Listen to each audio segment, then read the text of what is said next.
close your eyes now, breathe deeply and center yourself, not in the chaos around you, but in the stillness within.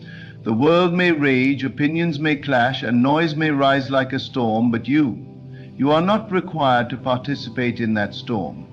You are not the echo of what is happening. You are the cause of what is to come. The outer world is only the mirror, and the mirror does not instruct the face. When life presses in and demands a reaction, do not give it your energy. Rise above it. Let it pass, as clouds pass before the sun. You are not the cloud, you are the light.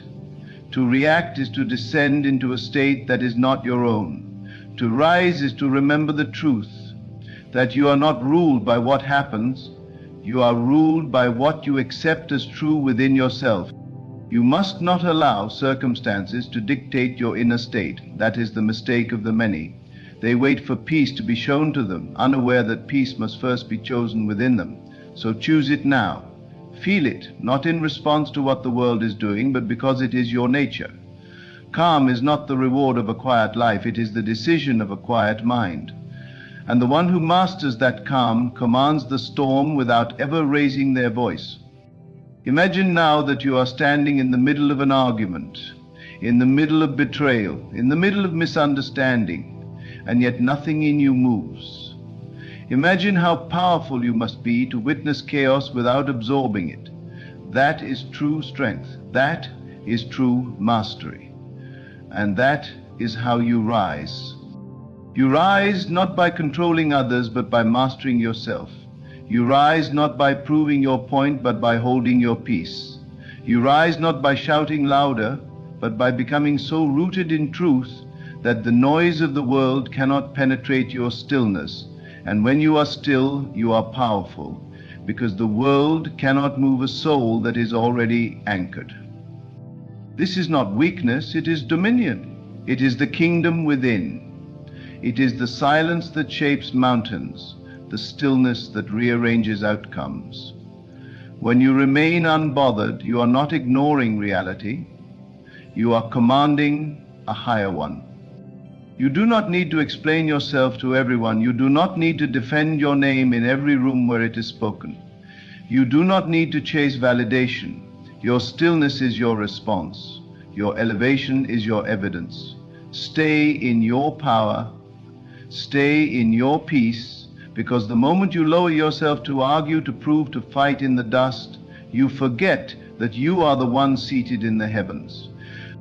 The world will give you plenty of opportunities to react. That is its design. But those who are truly awakened know better. They know that every reaction is a surrender of creative power. They know that the moment they respond in haste, they have allowed the outer world to shape the inner man. So they stop. They breathe, they remember, and they return to their authority. There is nothing to defend when you know who you are. There is nothing to chase when you have already assumed the end. There is nothing to fear when you realize the world is only a reflection of the beliefs you hold firmly and quietly within. So do not react. Rise. Rise above gossip, rise above judgment, rise above fear. Rise above the temptation to explain yourself endlessly to those not ready to understand. Some will misread your calm as weakness, but let them, for they know not the fire you hold within. Some will call your stillness passivity, but they cannot see the mountains you are moving in silence. Let them speak. Let the waves crash. Let the winds howl. You are not the storm. You are the command that silences it. You are not the waves. You are the authority that says, peace, be still, and watches the waters obey. So stay there, stay calm, stay grounded, stay anchored in the unseen truth, and let the world adjust itself to your stillness. Let it bend to your peace. Let it realign to your clarity, because it always does. It always must. Keep breathing. Keep believing, keep rising. Do not let the outer world disturb the inner sanctuary. What you see with your eyes is not the final word. What you hear with your ears is not the ultimate authority. The truth lies deeper in the silence between thoughts, in the awareness that precedes every reaction. That is where your power lives. That is where you must return, again and again. Especially when the world would pull you out of yourself. You do not need to match the energy of what confronts you. You are not a mirror. You are the original. You are the scriptwriter, not the actor tossed around by the scene. Every moment that asks you to lower your vibration, every person who seeks to provoke, every circumstance that seems designed to agitate, these are invitations, not to react, but to remember, not to collapse, but to ascend. It is not that you do not feel. You feel everything. But you no longer let feelings command you. You observe them.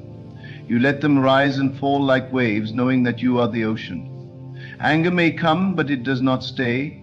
Fear may whisper, but it does not take root. You are no longer a guest in your own consciousness. You are the host. You decide what is welcome and what is not.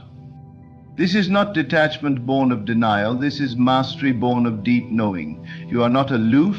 You are anchored. You are not numb. You are neutral. And that neutrality is your power because it allows you to choose from vision, not from reflex. The man who reacts is led by the world. The man who remains unmoved leads the world. That is the secret. That is the path. You must become the one who sees the attack, but does not let it shape his self-image. You must become the one who witnesses loss, yet does not internalize defeat.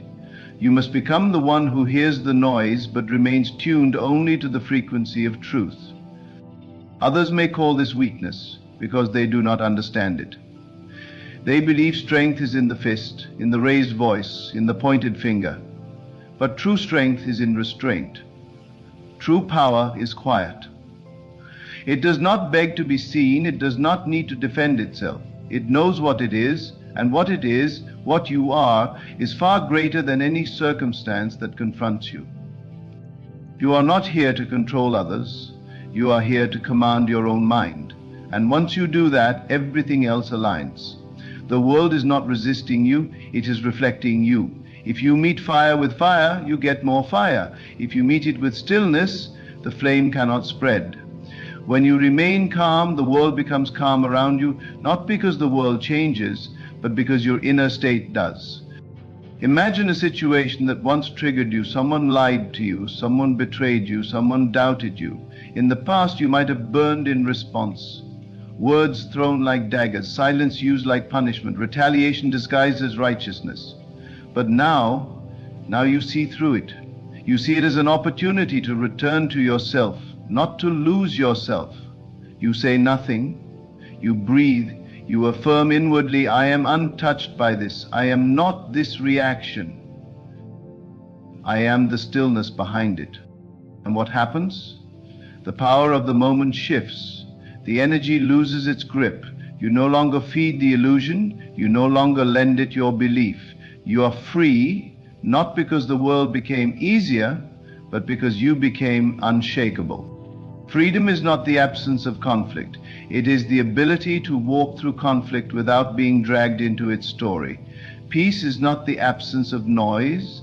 It is the refusal to let noise dictate your direction. You must live from the inside out, not the outside in. The moment you let the outer world decide who you are no longer living. You are reacting. You are no longer choosing, you are chasing. But you were not born to chase. You were born to create. And creation does not emerge from panic. It flows from presence, from poise, from the unbothered awareness that knows all things are unfolding for your good, whether the world sees it yet or not.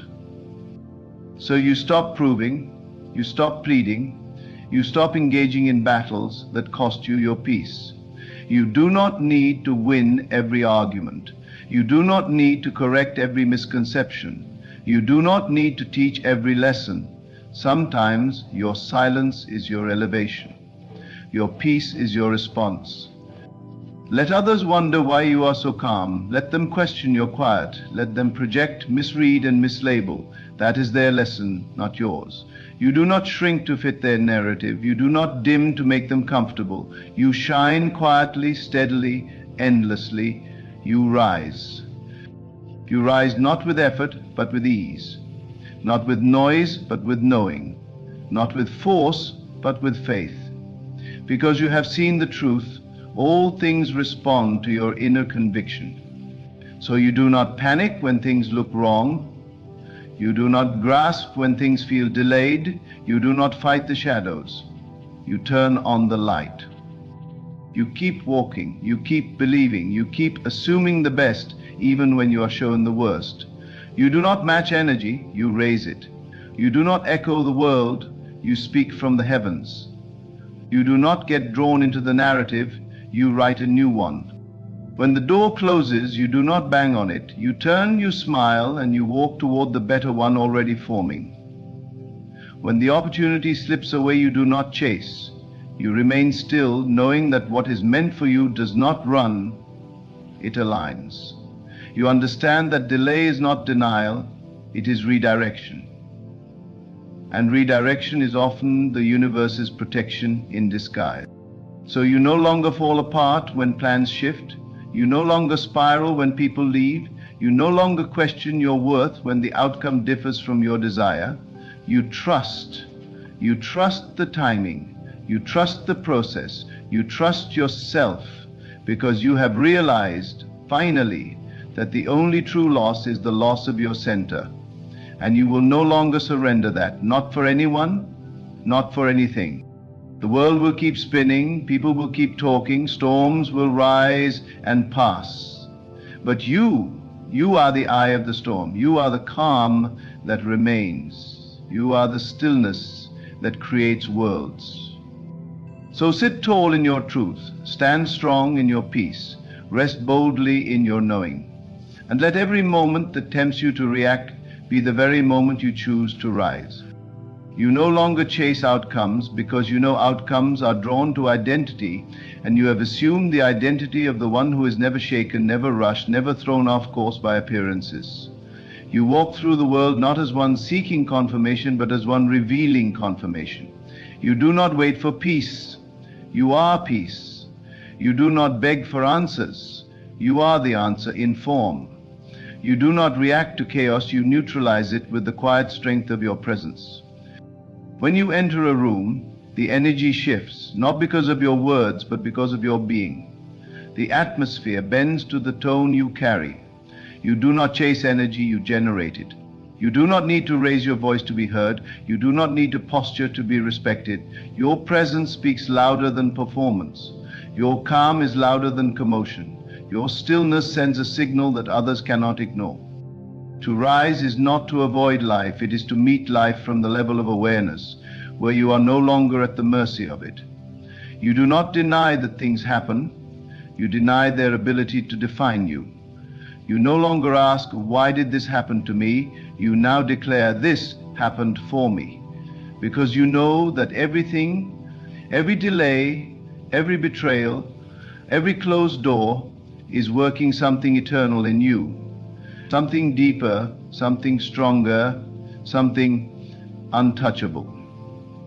There is nothing noble in being tossed about by circumstances, but there is everything noble in choosing to remain unmoved.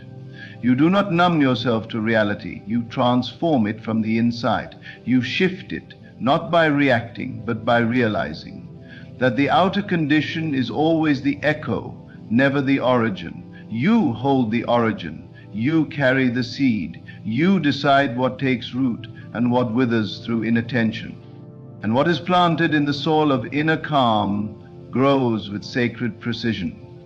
Because when you plant your intentions in a field of peace, not panic, the earth responds. Doors open that were never there before. People arrive who carry keys to rooms you hadn't even considered. Opportunities rise not because you chased them, but because you aligned with them. You became the version of you who receives without resistance. And that version of you does not need to defend, deflect, or dominate. It simply dwells in the knowing, in the truth, in the calm. You are not the puppet of the world, you are the author of it. And authors do not argue with the characters they created, they rewrite them, they refine them, they reshape them. So if your reality displeases you, you do not react to it, you recreate it. You go back into the silence, you enter the sacred sanctuary of assumption, you assume the state of calm, of completion, of confidence. And you persist there, not for 5 seconds, not for a moment, but until it hardens into fact. Do not be fooled by appearances. Do not rush to answer every voice that demands your attention. Most of them are echoes, not calls. Most of them are distractions, not directions. And if you listen closely, you'll hear something deeper beneath all the noise. A whisper from the higher self, the voice within that does not shout, does not push, does not demand. It waits. It waits for you to be still enough to hear it. And when you hear it, you will remember. You will remember that you were never meant to be reactive, you were designed to be creative. You were not placed in this life to survive its winds, you were sent to command them. The wind does not move the mountain shapes the wind. And you, in your stillness, become like that mountain, firm, rooted, immovable. Not because nothing touches you, but because nothing shakes you. You rise not to escape conflict, but to transcend it. Not to ignore life's challenges, but to meet them from a higher state of awareness. You realize that every problem loses its power the moment you stop identifying with it. Every argument becomes void the moment you no longer need to be right. Every attack loses momentum the moment you no longer fear. So the one who is calm cannot be baited. The one who is centered cannot be provoked. The one who is unbothered does not fall for the tricks of urgency, of manipulation, of drama. They move differently. They speak less and mean more. They act from intention, not reaction. They embody the truth that still waters run deep. And those depths are where power truly lies. So you stop apologizing for your calm. You stop dimming your peace to fit into the storm of others. You stop explaining your silence to those who cannot hear its wisdom. You rest in your inner world, not as an escape, but as your throne. You return again and again to the knowing that everything you desire already exists, not out there, but within. And as you assume it within, it begins to take form without. This is why you do not react, you rise. You do not fight for evidence, you embody faith. You do not chase the outcome, you become the embodiment of the outcome, and let reality adjust itself accordingly. This is not fantasy, this is law. The inner determines the outer, always. And when you forget, when the noise tries to pull you back, when the old self wants to scream, to prove, to demand, you pause, you return to the breath, you return to the knowing, you return to the stillness that has always been yours. You return not because it is easy, but because it is essential. It is the only place where creation truly begins. Others may live from trigger to trigger. Others may live from panic to panic, but you now live from truth to truth, from assumption to manifestation, from peace to power. And that journey is not loud, it is not dramatic, it is subtle, it is sacred, it is still. So you keep walking in your knowing. You keep showing up in your presence. You keep moving from the center of who you are rather than the surface of what happens. Because the surface will always shift. But the center, if guarded, if nurtured, if honored, will not only endure, it will govern. You are not here to be mastered by emotion. You are here to master emotion. You are not here to beg the world for change. You are here to change the world by changing the self. You are not here to chase peace. You are here to realize you are peace. And peace is not passive. Peace is the most powerful presence in the universe because it cannot be moved by force. It absorbs and transmutes. It does not flinch. It transforms. So be unbothered, not because nothing matters, but because you know what truly does. Be calm, not because you are indifferent, but because you are in tune. Be still, not because you are avoiding, but because you are creating. Keep choosing your center, keep rising above the noise, keep walking in the stillness that speaks louder than thunder, and watch how the world follows your lead, not because you forced it, but because you became the frequency it could not ignore. And so you stay still, not frozen, but focused, not passive, but poised. You are not ignoring the world, you are shaping it. You are shaping it not with frantic motion, but with the invisible, immeasurable power of assumption. You no longer seek control over what others do or say, because you have awakened to the only control that matters, the control over what you accept as true within yourself. When you are calm, you are choosing truth over appearance. When you are still, you are anchoring yourself in reality, not illusion. You begin to recognize how much of what once disturbed you was never truly about you. It was a mirror, a test, an invitation to believe something lesser. But now you reject the invitation.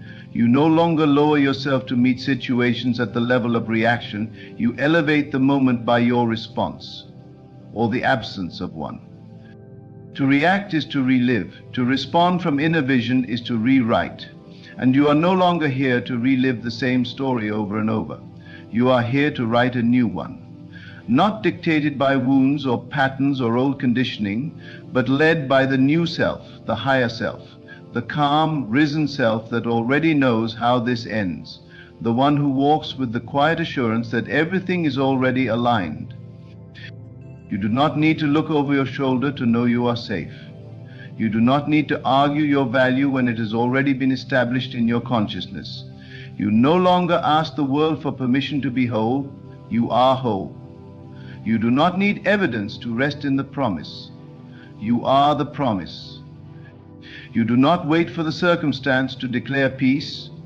You declare it yourself, and the circumstance must respond. The one who walks in faith does not need immediate validation. The one who lives from the end does not need proof.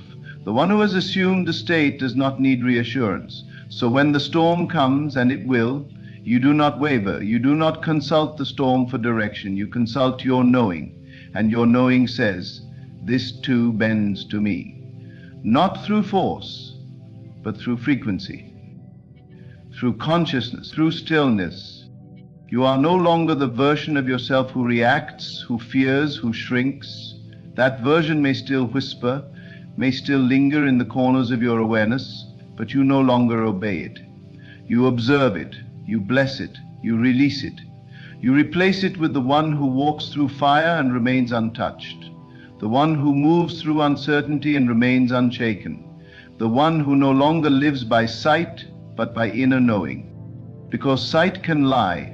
It shows you the incomplete. It shows you the echo, not the cause. But inner knowing, that is the cause. That is the source. That is the unseen realm where all things begin. And once you begin to live from that place, nothing external can master you again. Not delays, not disappointments, not disrespect. They may appear, they may test you, but they no longer move you. You become like the tree planted by the water. It does not fear the drought. It does not rush to gather the rain. It knows the root is deeper than the season. And so are you. You are rooted in something far greater than circumstances. You are grounded in identity, in truth, in the quiet power that moves mountains without shouting. And so you remain anchored, aware, awake. You do not need to shout when you are aligned. You do not need to rush when you are rooted.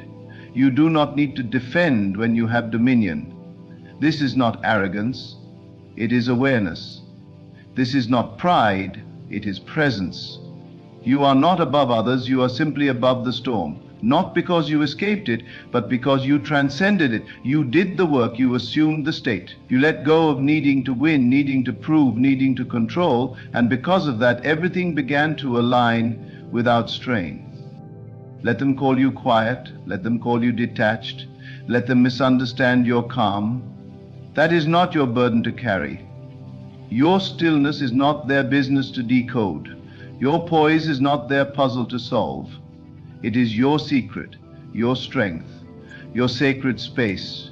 Guard it, protect it, build your life from it. And from that stillness, you begin to create, not just reactively, but intentionally. You speak from a place that does not beg, it declares. You think from a place that does not doubt, it assumes. You act from a place that does not fear, it moves from faith. And because of that, everything shifts. Not because you forced it, but because you became it. Now, even in the face of accusation, you smile. Not because you are numb, but because you are free. Now, even in the face of delay, you trust. Not because you are blind, but because you see deeper. Now, even when you are misunderstood, you remain unbothered. Not because it doesn't matter, but because you matter more. Your inner world has become your first and final authority. And you begin to notice, the less you react, the more power you retain. The less you explain, the more influence you carry. The less you grasp, the more you receive. This is the paradox of peace.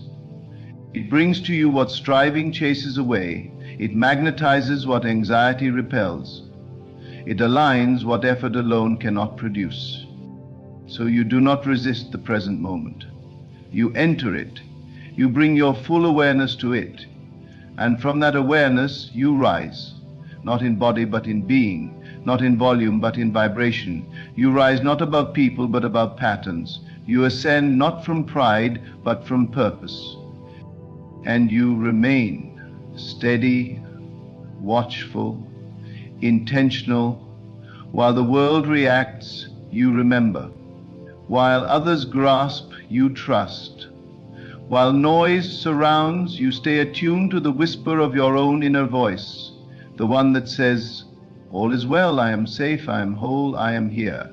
This moment too shall pass. The anger will fade, the tension will dissolve, the confusion will clear. But what remains? You, your center, your chosen state. That is what endures. That is what creates. That is what changes everything. So keep choosing it. When the temptation comes to argue, choose peace. When the fear comes to worry, choose faith. When the pressure comes to react, choose stillness. And do it again, and again, and again, until it becomes your natural state, until it becomes your home. You are not here to live at the mercy of events. You are here to shape events through your state of being. You are not here to convince others of your worth. You are here to embody it so fully that the world has no choice but to reflect it back. You are not here to fight for your place. You are here to rise into it. And when you rise, others will feel it. Even if they don't understand it, they will feel it. Your calm will unsettle the unrooted. Your peace will shake what is built on panic. But that is not your concern. Your only concern is staying true to your center, no matter what tries to pull you away. And so you rise, not once, but daily. Not from force, but from flow. Not for applause, but from alignment. You rise without reaction. You rise without retaliation. You rise, and in your rising, you remind the world of what true power looks like. And when you rise in this way, not from anger, but from awareness, not from frustration, but from fulfillment, you begin to change everything. Not by force, but by frequency. The atmosphere around you takes its cues from the posture within you. Circumstances that once overwhelmed you now bend around you. People who once drained you no longer access the depths of you. And the patterns that once controlled you fall away, not because you fought them, but because you no longer feed them with your attention. There is no battle when you have already won within. There is no chaos when you have established order in your consciousness. The outer world can only mimic what you carry inside. So the more you remain in this state of calm, the more your life begins to reflect it. Not as a fragile piece that depends on everything going well, but as an immovable foundation that remains even when everything shakes. You've seen it before. The moment you reacted in the past, you lowered your vibration. You spoke too soon, moved too fast, believed the worst, and the results followed. But now you remember, you do not move because you're afraid. You move because you're aligned. You do not speak to be heard, you speak to direct. And sometimes silence is the loudest direction. You no longer fear what others think. Their judgments are based on their own projections, not your truth. Their opinions are shaped by their own stories, not your spirit. Let them think what they will. You're no longer shaped by the noise. You're shaped by the silence within it. And that silence, that inner sanctuary, is not empty, it is full. Full of clarity, full of power, full of intention. You return to it not to escape the world, but to command it. You go there to reset, to realign, to remember. Remember who you are. Remember what you've declared. Remember that nothing outside of you is greater than what lives within you. So you walk differently now.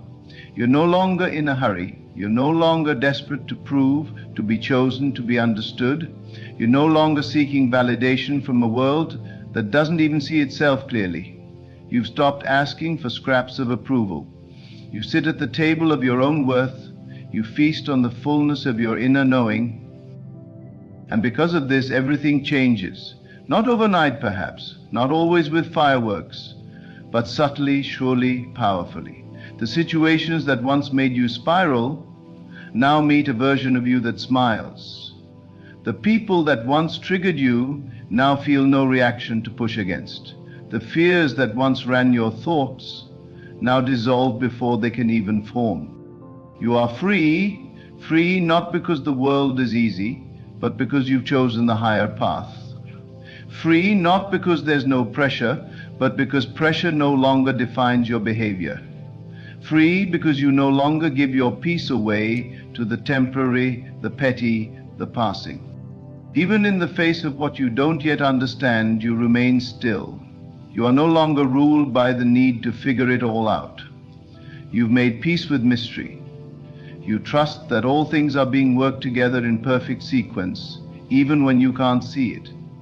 You trust that nothing is being withheld from you, that the delay is not a denial, that the silence is not rejection, it is preparation. So when it seems like nothing is moving, you don't panic. You move inward. You assume the position of the one who already has the thing, already knows the answer, already is the version that the result belongs to. And you dwell there, not briefly, but completely. You stop dipping in and out of belief. You stop wavering between conviction and doubt. You stop negotiating with fear. You set your intention and you remain there.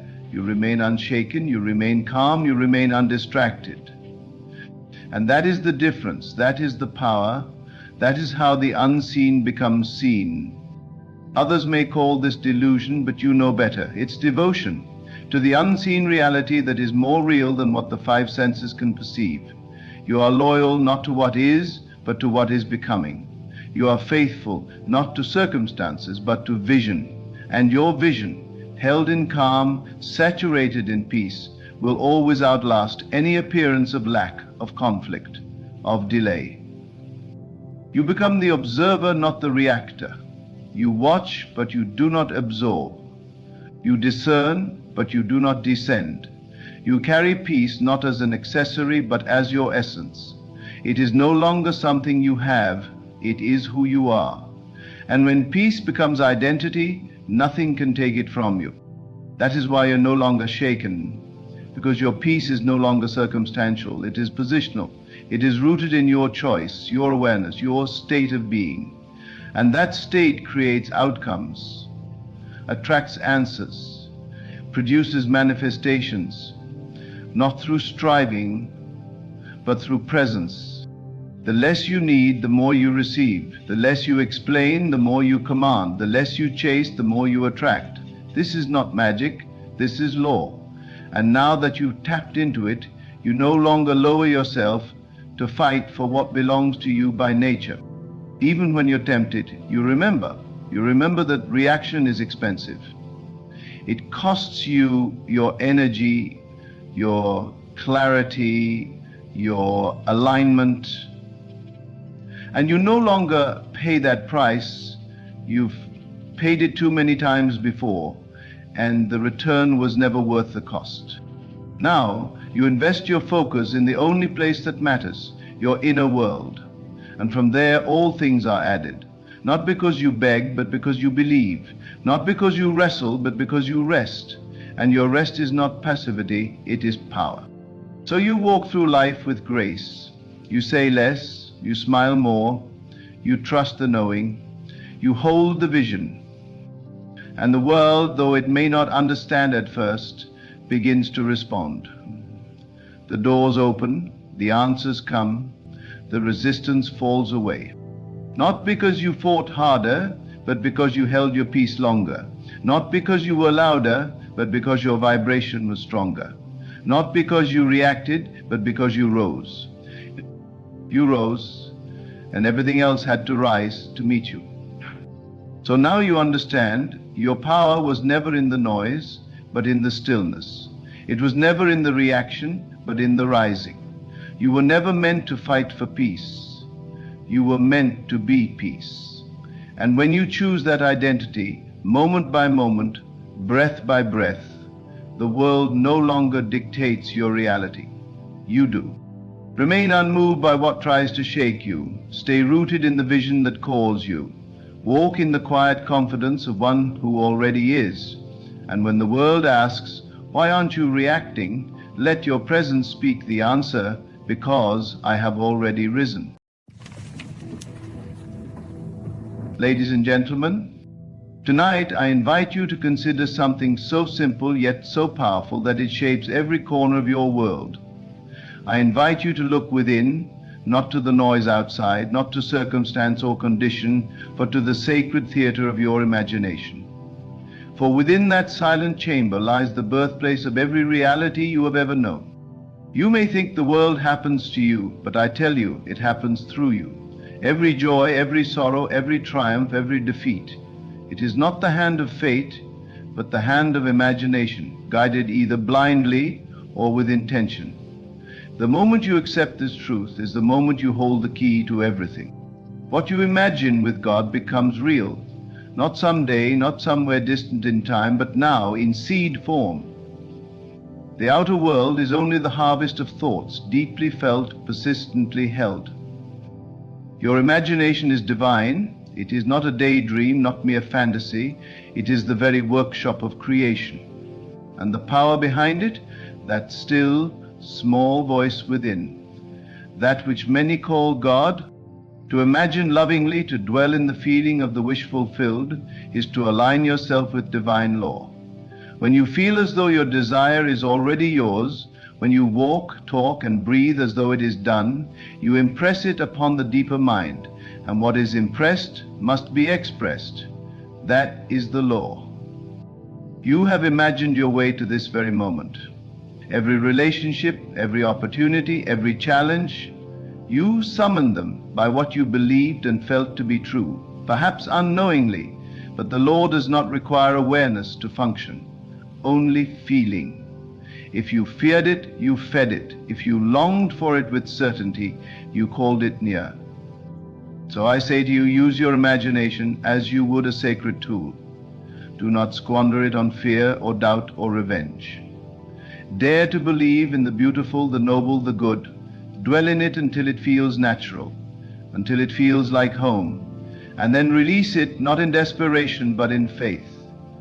For what you have conceived in feeling is already born in spirit. The world is clay, and your inner vision shapes it. But it is not just vision, it is vision fused with belief, soaked in emotion, wrapped in repetition. That is how mountains move. That is how doors open without keys. That is how the invisible becomes seen. So tonight ask yourself not merely what you want, but what you are willing to become in mind and spirit, because your world will always reflect the image you hold within. Choose wisely, imagine wisely, because what you imagine with God becomes real. What you imagine with God becomes real. This is not poetry, it is principle. It is the rhythm of life itself, quietly and faithfully playing in the background of every waking moment, waiting only for your conscious participation. You are not a passive observer in this world. You are not at the mercy of luck or fate or circumstance. You are the operant power. You are the chooser, and the choosing happens within. Each time you dare to imagine something greater, something finer, something more in line with the divine pattern of love and abundance, you are not merely hoping, you are creating. Feel the difference. Hope begs, imagination assumes. Hope waits, imagination lives in the end. Hope says, maybe one day. Imagination says, it is so now. And the world, like a faithful mirror, reflects the latter. You are not separate from the source of creation. It breathes in you, moves through you, expresses as you. When you sit quietly and close your eyes, when you dwell in the scene of your heart's desire fulfilled, you are not pretending. You are entering the realm from which all reality springs. The invisible realm, the eternal, the real. And the moment you feel it to be true, the moment you live in that imaginal act with conviction, you set in motion a law more powerful than anything the world can oppose. The outer world rearranges itself to match the inner state. This is not something you try to make happen with force. It is something you allow by remaining faithful to the assumption that it already is. Everything you now experience, you once imagined. Whether consciously or unconsciously, you lived in the feeling of it long enough for it to take root. And now you walk among the fruits of yesterday's inner garden. This is not to shame you, it is to empower you, because if you created what is, you can create what will be. It is never too late to change the script. And the script does not change by pleading or hustling or fighting against what you see. It changes by assuming the end and making that end so vivid, so real, so emotionally charged in your imagination that the world cannot help but catch up. You see, life is not reacting to your wishes, it is reflecting your assumptions. And assumptions, once embodied, harden into fact. So what are you assuming right now about yourself, about others, about what's possible? Are you living as though the future you want is already here, or are you waiting for proof before you believe? Because belief is the proof. Feeling is the secret. When you walk in the state of already being, what you desire, when you move through your day with the confidence of someone who already has the thing they used to long for, you call it into being. It must come, not because of who you are in the world, but because of who you are in consciousness. The world bows to your inner conviction. This is not magic, it is law. And law does not play favorites. It doesn't care how long you've struggled or how many mistakes you've made. It only responds to your present inner state. So if you would change your life, don't wait for the world to change first. Go within. Change the feeling. Change the inner conversation. Change the movie playing in your mind, and stay there. Not for a minute, not for a moment of inspiration, but as a way of life. Live from the end, not toward it, from it. This is the greatest secret of manifestation. When you imagine with God, you are imagining from the source of all things. There is no lack there, no doubt, no delay, only the perfect fulfillment of your desire as if it were always true, as if it had never not been true. And when you feel that way long enough, consistently enough, lovingly enough, the world bends itself to make it visible. You don't need to tell others. You don't need to convince or explain. What you do in the silence of your soul is more powerful than anything you could say aloud. Withdraw from appearances. Ignore the evidence of the senses if it contradicts your aim. Let your faith in the unseen be greater than your fear of the seen, because what you sustain in imagination will become the seen. The world may say, be realistic, but I say to you, be imaginative, because what the world calls realistic is just what has already been made visible by imagination. It is old news. It is the echo of a former assumption. You are not here to live in echoes. You are here to sing the new song, to see what others do not yet see, to feel what the world has not yet caught up to know in your bones, in your breath, that what you imagine with God becomes fact. Take a moment. Think of a desire close to your heart. Not one you think is reasonable, not one you believe you should want, but one that sets your soul on fire. one that whispers to you in quiet hours, one that makes you feel alive. Now ask yourself, if it were true right now, how would I feel? How would I carry myself? How would I speak, move, breathe? What thoughts would fill my mind? What assumptions would I naturally hold? Now dare to dwell there, not just in fantasy, but in faith. Faith is not blind. Faith sees what the eyes cannot. Faith is the evidence of things not seen, the substance of things hoped for. Faith is imagination married to conviction. When you persist in that inner feeling, when you make it so real to you that the outer world becomes irrelevant, it must materialize. You don't chase it. You don't beg for it. You become it. And in becoming it, you draw all things necessary into your world. People, places, opportunities. They come as if by accident, but you'll know better. You'll know they are simply the visible bridge between your inner state and its outer reflection.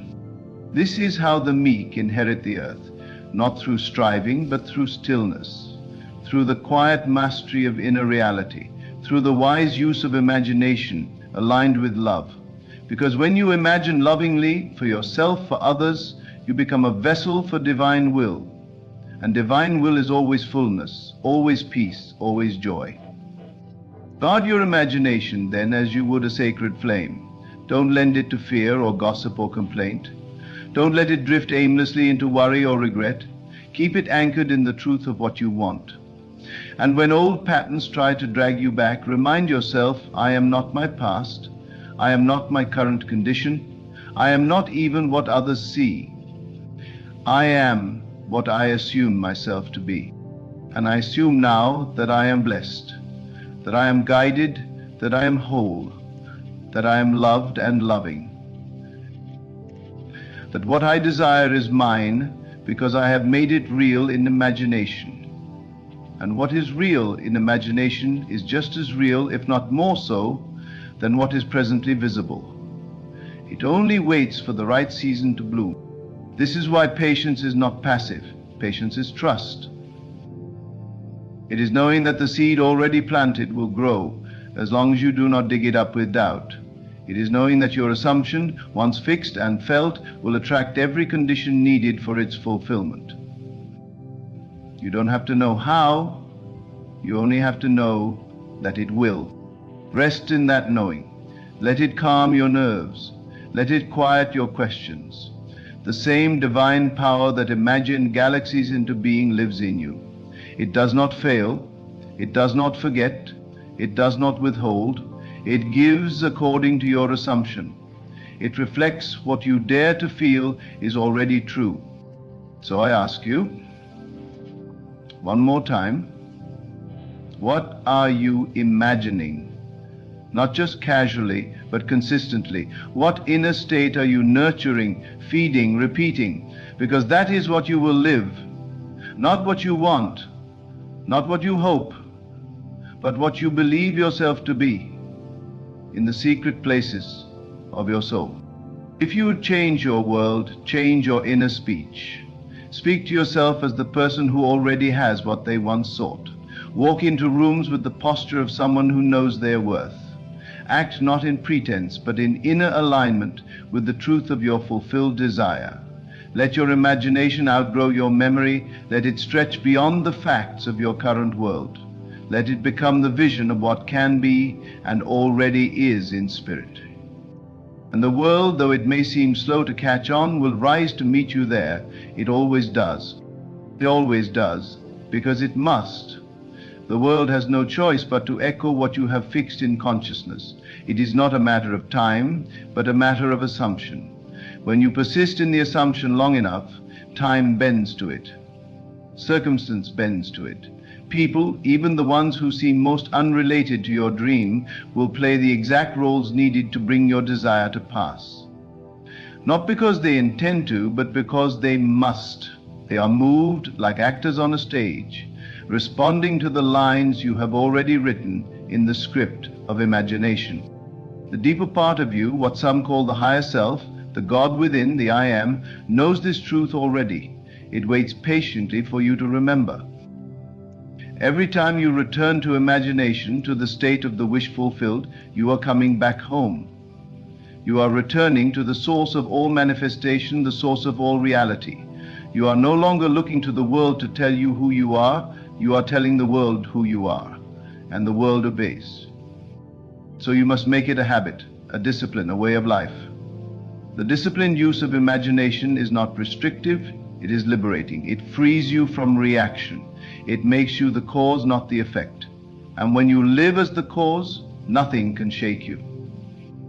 Storms may come, but you know they are temporary. Delays may arise, but you know they are only illusions.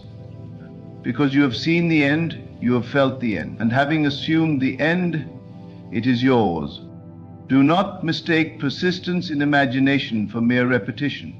It is not about how many times you say the words or visualize the scene. It is about how deeply you feel the truth of it. One moment of deep, rich, vivid inner experience is more powerful than 1,000 hollow affirmations. To feel it real is to ignite the fire. And once lit, it must burn through every layer of resistance until the outer world reshapes itself to match your inner conviction. You see, the imagination is the creative power of God individualized in you. It is not a gift given to the fortunate. It is the essence of who you are. The world was imagined into being. All that is seen was once unseen. Everything man has made, from the smallest tool to the grandest monument, began in imagination. And yet we think nothing of wasting this power on worry, doubt, and limitation. We give it away to fear. We loan it to negative self-talk. And then we wonder why our lives mirror back to us chaos and lack. You were never meant to live by default. You were meant to live by design. And that design begins with what you accept as true in imagination. Whatever you would see expressed outwardly, you must first claim inwardly. Whatever you would hold in your hands, you must first hold in your mind. And not as a distant hope, but as a present fact. I am, not I will be. It is, not it could be.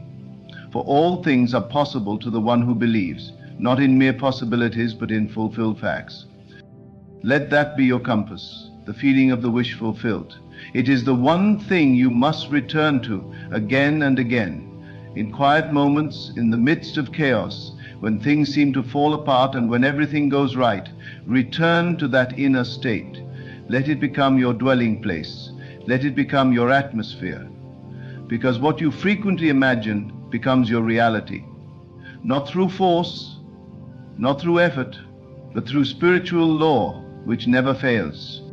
Many believe that imagining a better life is wishful thinking, but wishful thinking is unfocused, passive, and lacks faith. The imagination I speak of is active, deliberate, and fused with feeling. It does not wait, it declares, it does not hope, it assumes. It lives in the state of already having, already being, already doing, and that state draws to it the conditions that match it. No prayer goes unanswered. No sincere act of imagination is ever wasted. Every time you imagine lovingly, every time you feel a truth that contradicts the senses, you sow a seed. You may not see it grow immediately, but do not be fooled. Something has shifted.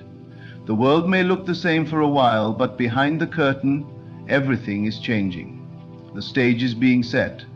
The characters are being moved. The doors are being prepared to open. So persist. When the evidence says otherwise, persist. When doubt knocks, persist. Not with strain, but with confidence. Remind yourself that what you imagine with God becomes real, not by effort, but by law. If it is truly assumed, it must come to pass. If it is truly felt, it must find expression. Now understand this clearly. Imagination must be fused with belief to create. Mere mental images are not enough. It is belief that gives imagination its power. It is the feeling of certainty, the emotional conviction that impresses upon the deeper self. That is why imagining without feeling leads to frustration. You must feel the truth of it. You must dwell in it long enough for it to become familiar, natural, inevitable. Do not worry about how it will come. That is not your work. Your work is to assume the end and live in its feeling. Let the divine intelligence within take care of the means. It knows ways and connections far beyond your current understanding. When you interfere with the how, you often limit the miracle. So release the need to figure it out. Just feel it real and remain faithful. Some may ask, but what if I fail? What if I imagine and nothing changes? To that I say, you can never truly fail if you persist. Failure only comes when you stop imagining, when you give up the vision, when you abandon the assumption. The moment you pick it up again with renewed faith, the process continues. Your only task is to return to the state of the wish fulfilled, over and over, lovingly, confidently, joyfully. Even in the midst of the opposite, you can hold to the vision. That is true mastery. Anyone can believe when the evidence is there, but to believe in spite of what you see, that is divine power, that is creation. That is the mark of someone who knows their union with the source. Every great change in your life will begin first in imagination.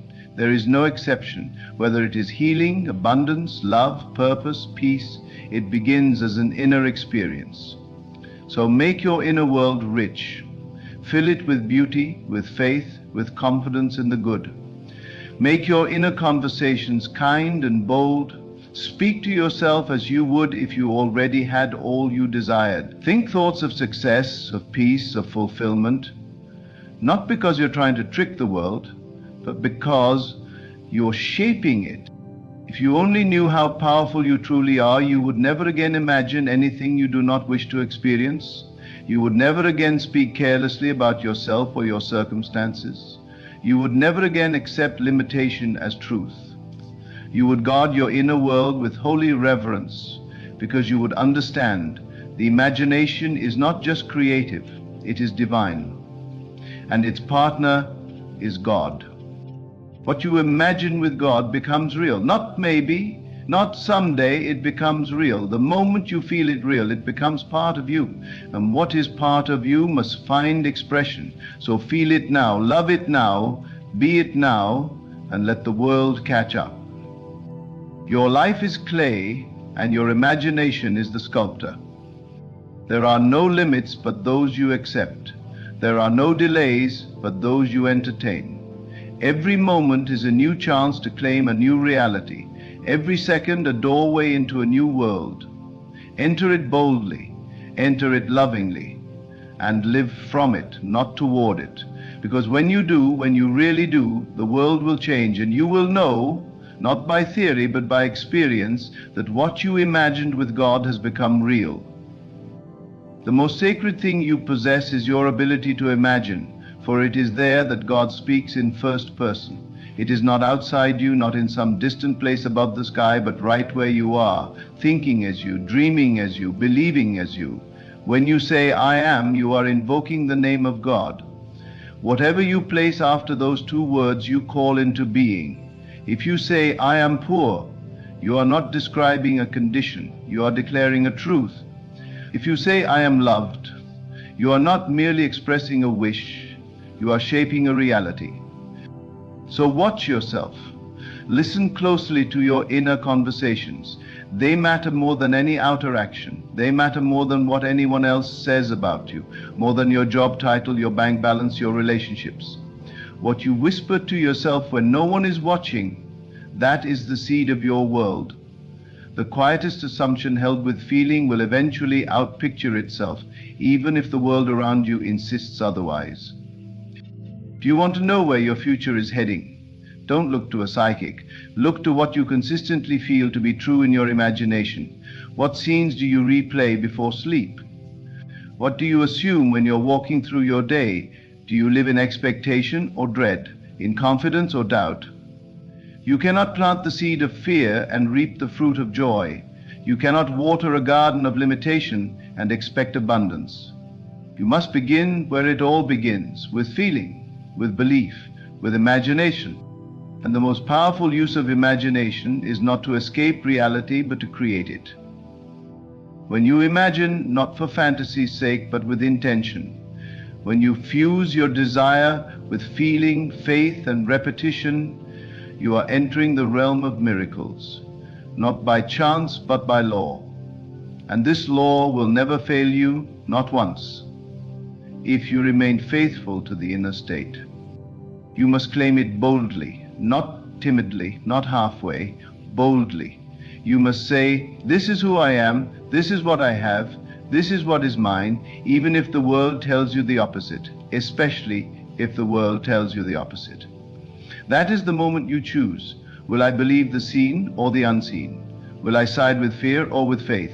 Will I remain loyal to my senses or to the deeper knowing within me? What you imagine with God becomes real, because God operates in you through your assumption, not through the begging of your lips, but through the certainty of your soul. When you feel yourself into a new state, a new identity, and you refuse to leave it, the world must conform. It may take days, weeks, or months, but it must come, not because you forced it, but because you aligned with it. You are always creating. This is not something that turns off and on. Whether in joy or worry, in hope or doubt, you are constantly imagining. The question is not if you are creating, but what you are creating. And you will know what you have created by the life you live today. But do not be discouraged. For just as you once imagined your way into limitation, you can now imagine your way into freedom. You can revise the past, heal the present, and shape the future, all from the center of your being. There is no power outside of you greater than the power within. You may feel small, but you are not. You may feel forgotten, but you are not. You may feel broken, but in truth you are whole. For you are made in the image of the Creator, not in form, but in function. The function to create. And that function is imagination. Let it become sacred to you. Protect it, nourish it. Don't throw it away on worry and fear, on what-ifs and worst-case scenarios. Use it for what it was given, to dream wisely, to envision boldly, to feel into a new life, until that new life becomes so familiar, so alive, so real within you, that the outer world must obey. You will begin to notice subtle changes first. You will feel lighter, more at ease. You will begin to carry yourself differently. You will stop reacting to the world and begin responding from a place of power. People will notice something in you, something calm, grounded, magnetic. They won't know what it is, but you will. You will know that you've tapped into the source, that you've begun to create from the inside out. Do not let others distract you with their opinions or their doubts. Most people live as though imagination is childish, naive, even foolish. But that's only because they've forgotten what they once knew as children, that everything real was once unreal, that the invisible precedes the visible, that the dream comes before the doing. And if you are to reclaim your power, you must remember what they have forgotten. You must remember that you are not here to live life as it is, but as it could be, as it should be, according to the divine vision you hold in your soul. This is not denial, this is creation. This is not escapism, this is transformation. You are not ignoring facts, you are overriding them with truth. And truth is not what is seen, truth is what is felt, claimed, and lived within, until the seen is remade in its image. If you could only hold one belief in this life, let it be this, that imagination and God are one. That what you dare to believe with love and conviction becomes real, not always on your timeline, not always in the way you expect, but always in perfect alignment with your assumption. The world will surprise you, not because it is random, but because it is obedient. It listens not to your words, but to your feeling, not to your logic, but to your state. So check your state, do it often, not with judgment, but with curiosity. Ask yourself, what am I assuming right now? Am I assuming lack or abundance? Am I assuming love or loneliness? Am I assuming ease or struggle? Whatever you're assuming, you are aligning with. Whatever you're aligning with, you are creating. And the beautiful thing is this, your power lies in the present, not in what happened yesterday, not in what might come tomorrow, but in what you are feeling and believing now. This moment is the birthplace of all that will come. So bless it, use it, shape it, claim in this moment what you desire, and do not waver. Feel the end. See yourself already there, not as a distant hope, but as a present reality. Feel the relief, the joy, the confidence of already having it. Hear the words of congratulations. See the proof on paper, the smile on a loved one's face, the doors that were once shut swinging open. Breathe it in, let it move through your body, and then go about your day not as someone hoping, but as someone who knows. You'll find yourself walking taller. You'll notice that decisions come easier, that opportunities begin to appear without effort, that life begins to echo your inner world more quickly, and each time it does, you will trust even more. You will stop needing signs, because your conviction will become the sign. You will stop needing evidence, because your assumption will carry more weight than circumstance. And then the miracle will appear quietly, naturally, as though it had always been so. And you smile, not because you're surprised, but because you knew, because you felt it, because you lived it in imagination before it came to pass. That's the moment everything changes. Not when the outer world shifts, but when the inner world becomes unshakable. You were born to imagine wisely. You were born to live from vision, not reaction. You were born to remember that the unseen is more real than the seen, that the seed is the promise, that your imagination, united with divine intelligence, is the most creative force on earth. So choose this moment to begin anew, not by changing what's outside, but by changing what's within. Assume the best. Feel the truth of your desire already fulfilled. Live in the end again and again until it feels like home.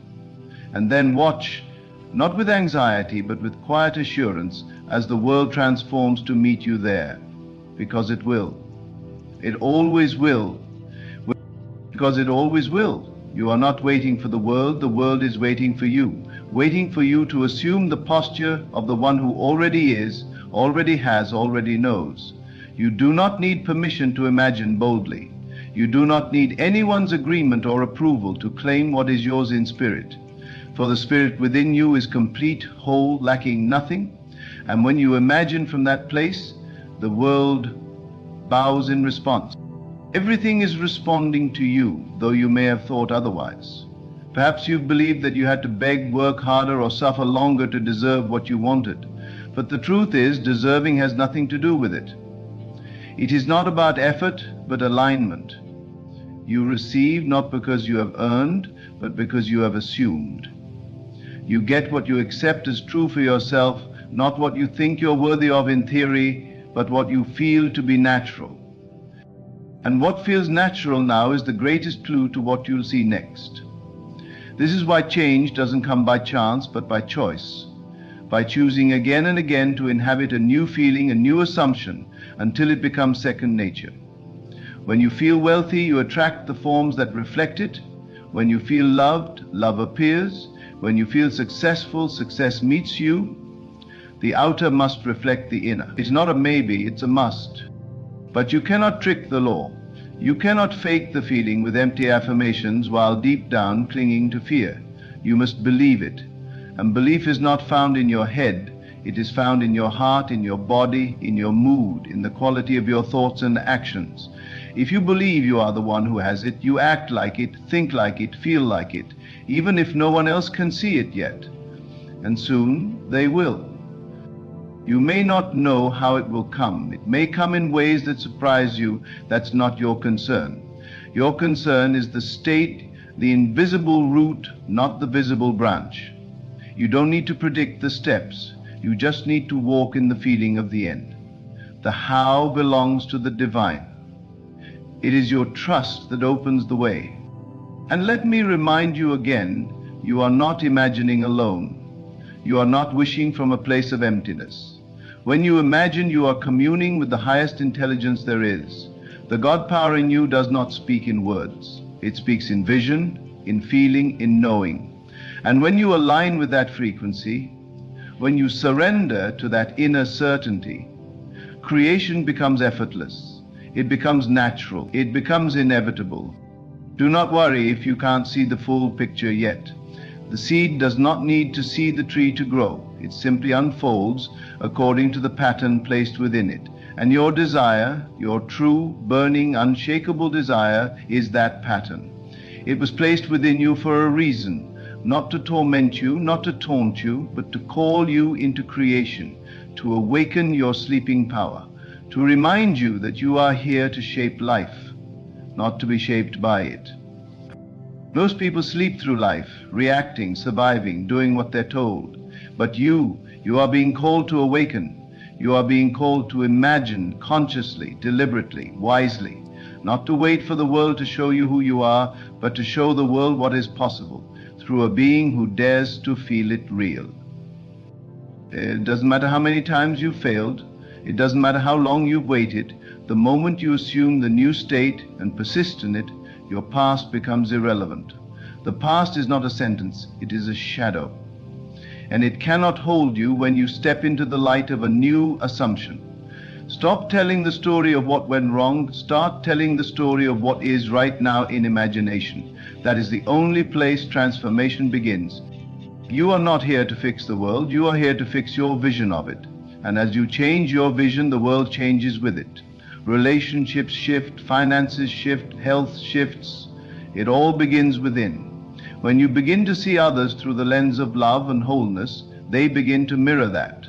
When you refuse to give energy to lack, lack begins to fade. When you stop expecting disappointment, life stops disappointing you. Expectation is powerful. It is imagination in motion. What you expect, you attract. What you anticipate, you invite. So expect joy, expect breakthroughs, expect miracles, not out of arrogance, but out of alignment. Expect them because you have already seen them in your mind, already felt them in your heart, already accepted them as done. That is not delusion, it is faith. Faith is not hoping that something might happen. Faith is knowing it already has. Faith is standing in the middle of a storm and saying, I am safe. Faith is looking at a bank account with zeros and saying, I am abundant. Faith is waking up to the same routine and saying something new and wonderful is happening now. Faith speaks from the end, and imagination is its voice. When you combine imagination and faith, you become unstoppable, not because you control the world, but because you command the inner world. And the inner world is the cause of all things. This is the law. You cannot escape it, only use it. So why not use it with love? Why not imagine the best for yourself and for others? Why not dwell in the feeling of answered prayer? Every great life, every invention, every revolution, every transformation started in the unseen. Someone somewhere dared to imagine differently, dared to believe beyond what their eyes could see, and so they rose. Not because they were chosen, but because they chose to believe in a world not yet visible, chose to honor the vision more than the facts, chose to live as if it were true, and in doing so made it true. You are no different. You have the same power, the same faculty, the same divine inheritance. But it requires courage, it requires persistence, it requires being so loyal to the inner reality that no outer condition can break your faith. Even if you stumble, even if you doubt, return. Return to the feeling, return to the vision, return to the end. It is always there for you. It is waiting for your yes. And when you give it your yes, when you imagine, not as a beggar, but as a co-creator, you step into a rhythm that cannot fail. You begin to live not by effort, but by flow. Life begins to meet you with grace. You stop chasing and start attracting. You stop forcing and start allowing. And the things that once seemed far away begin to come closer, not because the world changed, but because you did. You may not notice the shift at first. It may be subtle. A new idea, a sudden opportunity, a different way of seeing someone, a lightness in your step. But it builds and it grows until suddenly you look around and realize, this is the life I once imagined. And then you'll smile, not because you're surprised, but because you remember. You remember the nights you spent imagining in silence. You remember the mornings you felt it real before the day began. You remember the decision you made to no longer live by sight, but by vision. And that memory will become the foundation of your faith. The proof that what you imagine with God becomes real. Always. It is not superstition. It is not luck. It is not wishful thinking. It is law. And you are the living proof of it. So let this moment be your turning point. Let this breath be your new beginning. Do not wait for the world to give you permission. Do not wait for the evidence to believe. Believe now, imagine now, feel it now, live it now. And watch with quiet joy as the invisible becomes visible, the hoped for becomes fact, and your imagined reality becomes the only one you know. Because this is how reality bends, not to force, not to desperation, not to struggle, but to assumption fused with feeling held steadily within. Reality bends to the one who knows, not the one who hopes. It bends to the inner atmosphere that says, without question, it is already done. And this knowing does not come from evidence, it comes from conviction. And conviction is born in imagination, then nourished through repetition and finally embodied as your natural state. You do not have to prove anything to anyone. The only proof required is within, if you can feel it to be true, so deeply that it becomes your mood, your tone, your identity, the world will confirm it. That is not arrogance. That is alignment. You are not trying to create something outside of yourself. You are revealing by the light of your imagination what is already yours in the invisible. This is the truth most forget. They chase, hustle, and grind, thinking the outer world is where the treasure lies. But the treasure is within. It always was. When you imagine something and claim it with your full being, the outer world becomes a servant of that vision. People, opportunities, events, they rearrange themselves to fulfill what you have already accepted. And so you must be careful not to use this divine gift against yourself.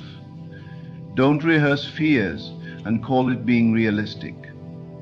Don't dwell on what went wrong and call it processing.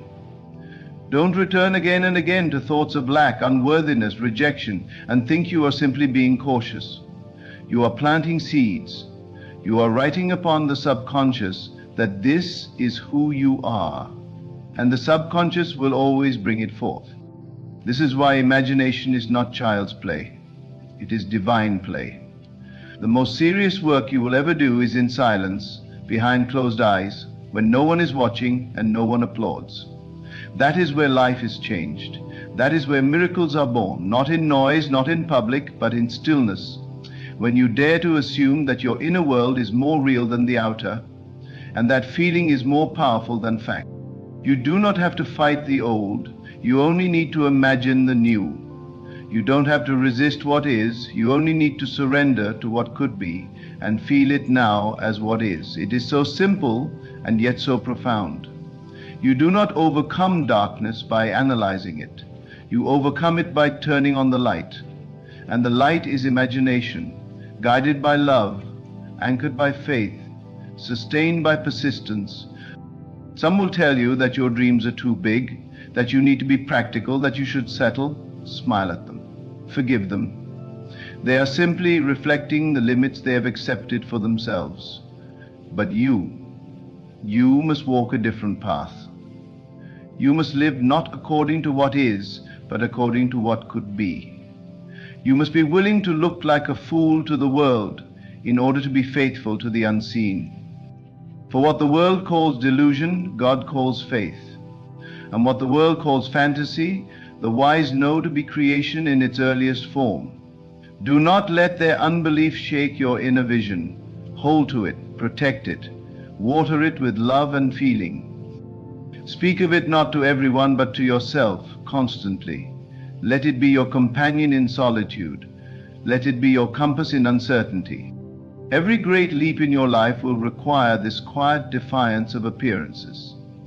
You will have to say, even in the midst of contradiction, I know who I am. I know what is mine. I know what I have imagined. And when the outer world shouts no, you must whisper yes, and feel that yes in your bones. That is power. That is mastery. That is living from within. And from that place you will begin to see the strange and beautiful unfolding of reality. Synchronicities will appear. Things will work out coincidentally. What seemed delayed for years will manifest suddenly, not because you forced it, but because you finally believed it. And belief is the true magnet. Belief is the womb of manifestation. Understand that the law does not work with emotionless logic. It works with feeling. You can think 1,000 thoughts a day, but it is the one you feel that becomes flesh. It is not the words of your affirmations, but the emotional charge behind them that matters. If you say, I am wealthy and feel poor, the feeling wins. But if you say, I am abundant and feel rich, even for a moment, that moment is enough to plant the seed. So learn to live in the feeling. That is your real work, not to change the outer, but to change the inner atmosphere so fully that the outer must conform. It is not about effort, it is about inner consent. Do you agree with the version of yourself that already has the life you want? If not, you must begin to. You must speak as that version, feel as that version, act as that version, quietly, humbly, consistently, even when no one notices, even when no one claps, especially then, because the world sees what is. But the awakened imagination sees what will be, and it holds to that vision with tenderness and strength until it becomes what is. It is not enough to imagine once. You must return again and again to the scene, to the feeling, to the state, until it becomes familiar, natural, automatic, until you no longer try to believe, because you simply do. That is the goal. To become so saturated in the assumption that you no longer have to remember it, it becomes who you are. And who you are will always determine what you experience. Let no one steal your vision. Let no voice, however loud, cause you to doubt what you have seen in the silence of your soul. You do not need evidence to begin. You only need imagination and faith. You do not need to know every step. You only need to know the end. Live from that end, speak from it, think from it, and let the steps reveal themselves one by one as you walk. This is the greatest power you possess. Not your skills, not your knowledge, but your inner state. That is what you take into every room, every opportunity, every encounter. And that is what life responds to. You may fool others with words, you may dress up lack in confidence, but life does not respond to what you say, it responds to what you are in consciousness. You cannot fake your state, but you can change it. And to change it, you do not need to travel or spend or earn or wait. You need only to sit, breathe, and feel, to close your eyes and enter the state of the fulfilled desire, to dwell there, to live there, to think from it until it is no longer a practice, but a natural way of being. That is where transformation begins, not in the world, but in you. And when it begins in you, it is inevitable that it will express itself. The law demands it. Your only task is to persist, not forcefully, but faithfully. Persist in the inner knowing, in the chosen mood, in the assumption that all is well and becoming better. And as you do, the world will begin to echo back your belief, your vision, your truth. You will walk into rooms and feel the shift. You will speak and your words will carry weight. You will live, not in reaction, but in creation. And all because you remembered what others forgot. That imagination, when united with divine feeling, becomes reality. Always. So I leave you with this. The power is within you. It always has been. You are not waiting for permission, not waiting for the world to catch up, not hoping for luck or chance. You are the dreamer, the imagineer, the silent creator of your world. What you dare to assume as true, what you feel deeply and live from consistently, must be made visible. It is law, not luck. And when you imagine with God, boldly, lovingly, faithfully, you do not just shape your own reality. You awaken others to the truth that they can shape theirs too. Use this gift wisely. Imagine well and live from the end, because what you imagine with God becomes real. Close your eyes for a moment. Feel the stillness. That is the doorway to the power that moves the stars and spins the earth.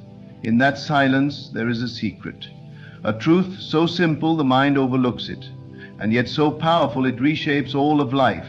Give it to God. Stop worrying. He will do the impossible.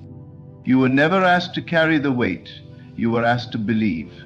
You were never meant to figure out the how, only to know in the deep silence of your being that it is done.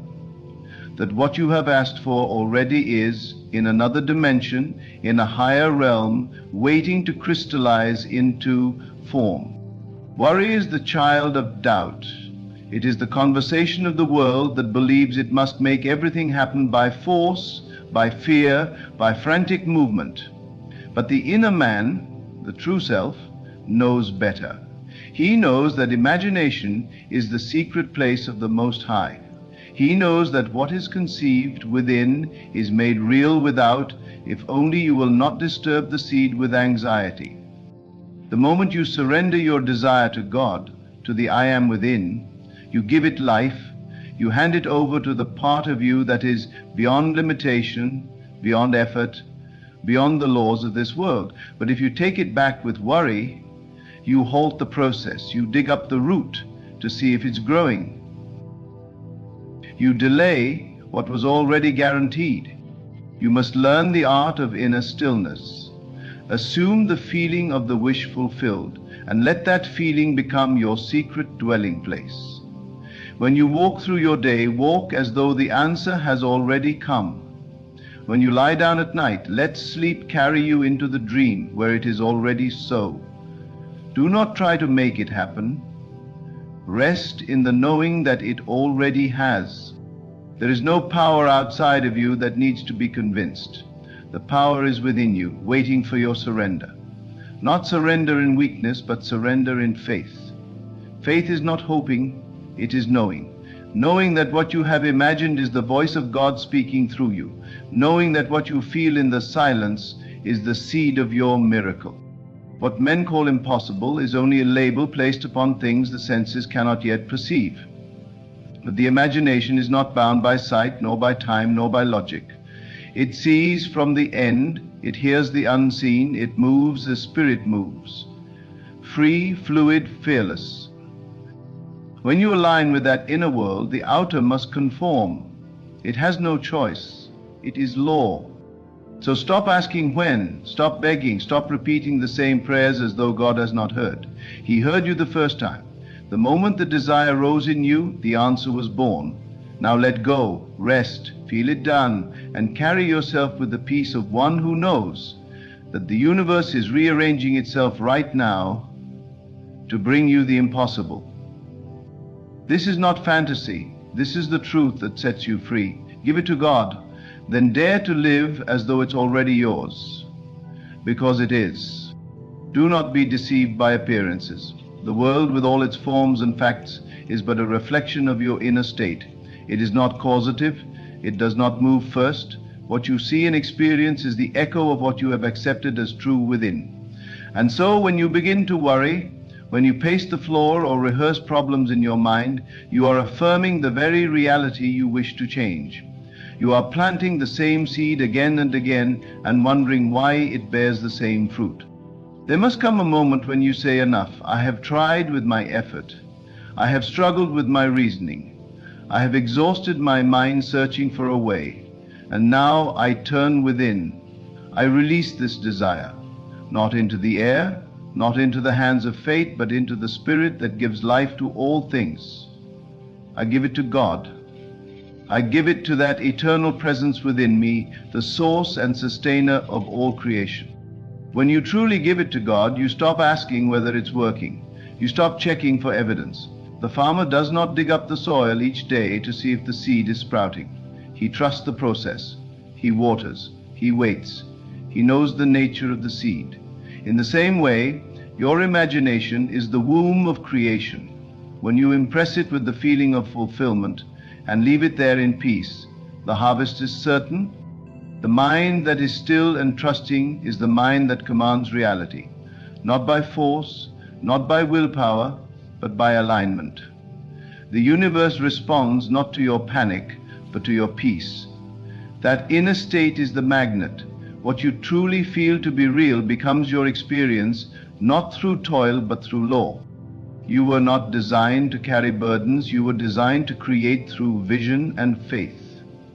Worry wears down the mind, clutters the heart, and blinds the eyes to opportunity. But when you release, when you let the I am within take the lead, you move differently, you walk in rest, you speak with confidence, you act not out of desperation, but out of inspired knowing. There is a vast difference between wanting and knowing.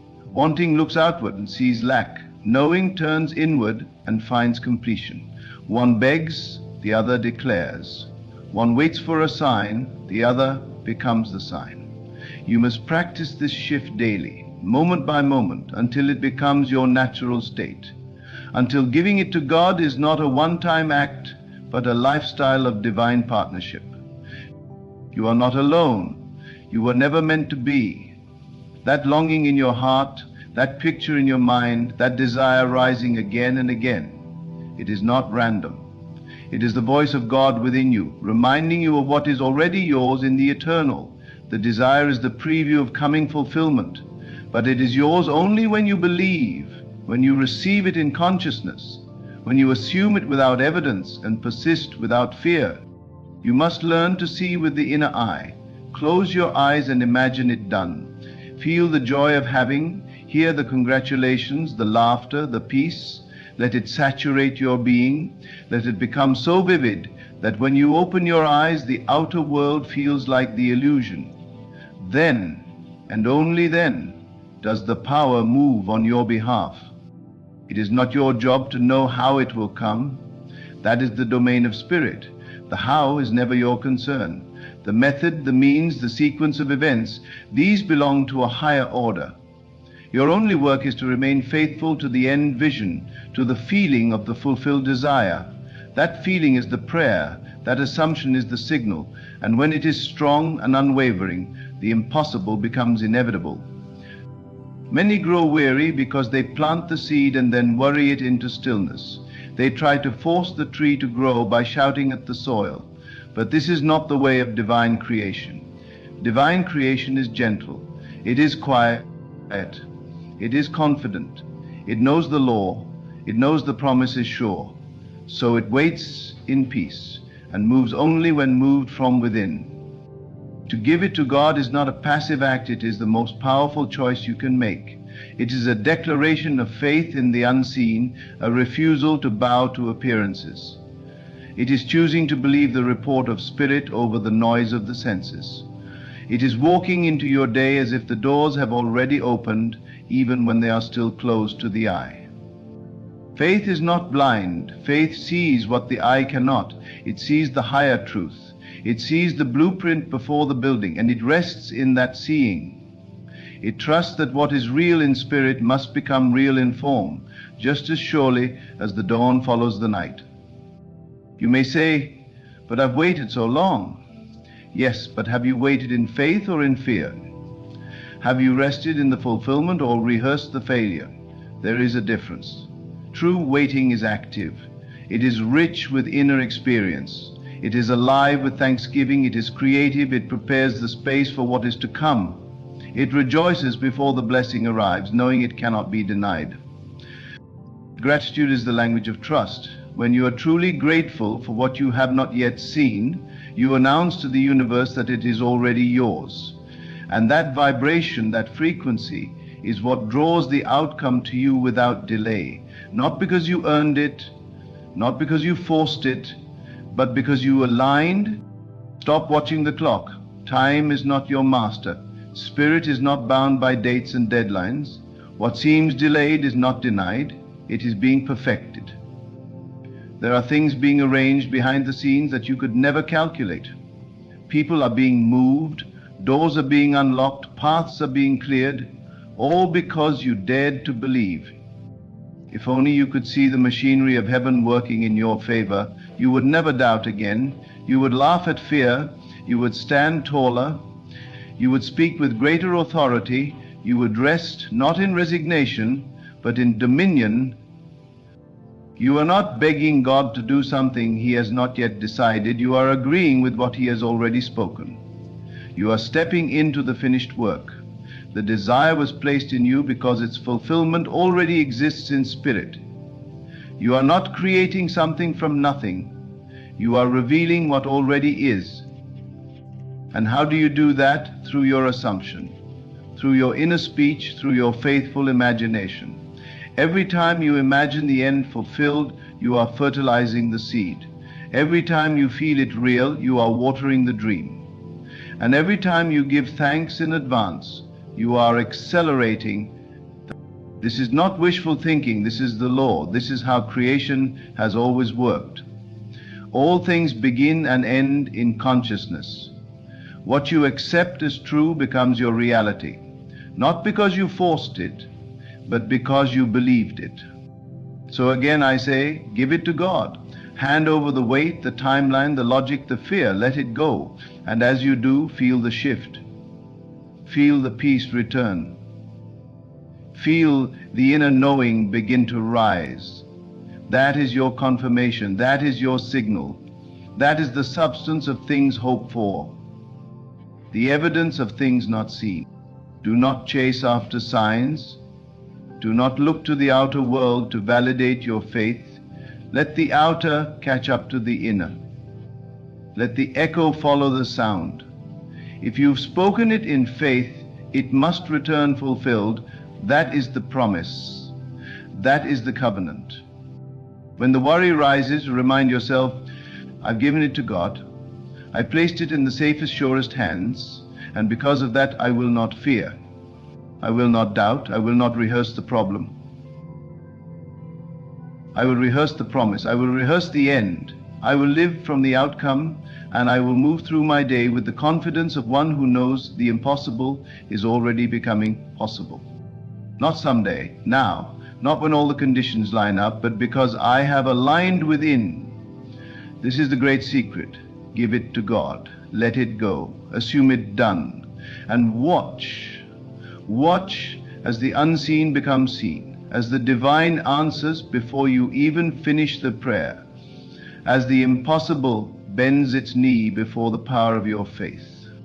You say, but I don't feel it. Then sit with it longer. Dwell in the scene until it becomes more real to you than what your senses report. Reality is not what the eyes see. It is what the spirit accepts. And if you can accept your desire as already fulfilled, then you have touched the mind of God. You have entered the creative state. And in that state, all things are possible. This is the ease you were made for. This is the grace that flows from true surrender. Giving it to God is not the same as forgetting about it. It is remembering, but remembering rightly. It is holding the end in your heart without needing to manage the middle. It is saying, I see the finished work, I live in it, I celebrate it, and I trust the divine intelligence within me to orchestrate all the details. You will know you've truly let go when peace becomes your atmosphere, when joy begins to bubble up for no apparent reason, when your inner world grows louder than the noise of your circumstances. That is the evidence of faith. That is the birth of the miracle. The world will try to convince you that you must fight, hustle, worry, and strain, but that is the path of the natural man, bound to the senses. The spiritual man creates differently. He speaks what is not as though it is. He calls the invisible into form through belief. He uses imagination as his instrument and trust as his foundation. If only you could understand what has already been prepared for you. If only you could comprehend that what you long for exists now, fully formed in another dimension of being. And the only bridge from there to here is belief. Not blind belief, but active, living belief. A belief that shows up in how you speak, how you walk, how you think, how you rest. What you do in the silence matters more than what you do in the crowd. What you entertain in the privacy of your heart is the blueprint for what will appear in your life. You cannot hide your dominant state.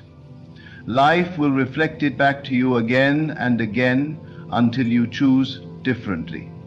Until you choose to align, to harmonize, to trust, And trust is not timid, it is bold.